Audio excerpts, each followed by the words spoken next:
너무나 감격스럽습니다. 이렇게 문재인 대통령이라고 부를 수 있는 이 순간이 너무나 감격스럽습니다. 새로운 대한민국으로 문재인 대통령과 함께 뚜벅뚜벅 걸어갈 수 있도록 국민 여러분들께서 지지해 주십시오. 네, 추미애 의원의 이름이 오랜만에 언론에 오르고 있습니다. 한 달째 비어있는 법무부 장관 자리에 추미애 의원이 유력 후보로 거론되고 있는 겁니다. 인사라는 게 최종 확정 전까지는 워낙 각종 소문이 많다 보니 된다 안 된다 딱 잘라 말할 수는 없습니다만 현재까지 상황에서는 가장 유력한 후보인 건 맞는 것 같습니다. 자, 추미애 의원 민주당 내 손꼽히는 다선 의원입니다. 김대중 전 대통령의 권유로 정치권에 입문하고 이번 20대 국회까지 5번 당선됐습니다. 지난 16대 대선 당시 노무현 후보의 국민참여운동본부 공동본부장을 지내고 대선 승리 직후에는 당선자 대미 특사단으로 미국을 다녀오기도 했습니다.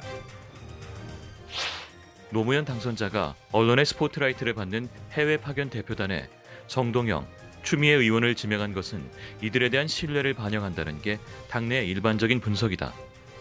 차세대 정치 지도자로서의 위상을 뒷받침해주고 국제 무대에서의 외교 수업 기회를 제공하기 위한 각별한 배려 차원이 아니겠느냐는 것이다.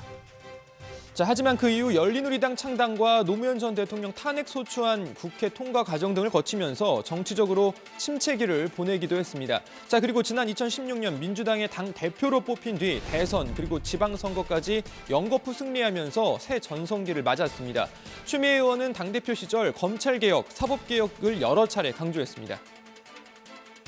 온 국민은 검찰개혁의 필요성을 다시 한번 요구하고 있는 이때에 서검사가 겪은 피해들은 검찰의 자정 능력이 없다는 것을 확인해 주기도 합니다.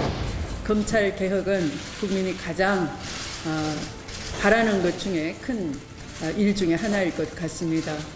그 개혁을 개혁답게 해주시길 부탁드립니다. 국민은 어느 정치적 유혹에도 흔들리지 않는 사법부, 로비가 아닌 진실과 정의가 살아 숨쉬는 판결을 요구하고 있습니다.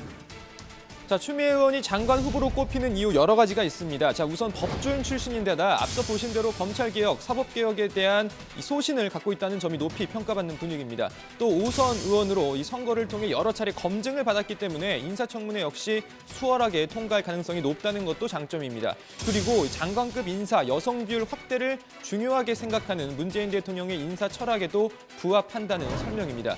자, 물론 일각에선 이런 반론도 있습니다. 5선 의원의 여당 대표까지 지낸 추미애 의원에게 장관 자리는 이른바 급이 맞지 않다는 겁니다.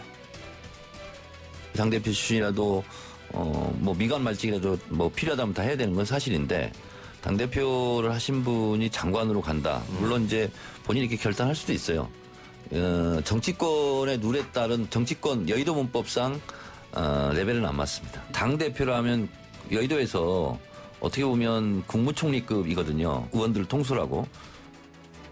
자, 결국은 어제도 말씀드렸다시피 인사권자인 대통령의 의중이 가장 중요합니다. 추미애 의원이 장관으로 낙점될 수도, 또 현재 하마평에 오르고 있는 다른 인사가 될 수도 있습니다. 아예 언급조차 안 됐던 인물이 입각할 가능성도 물론 있습니다. 좀 더 지켜보겠습니다.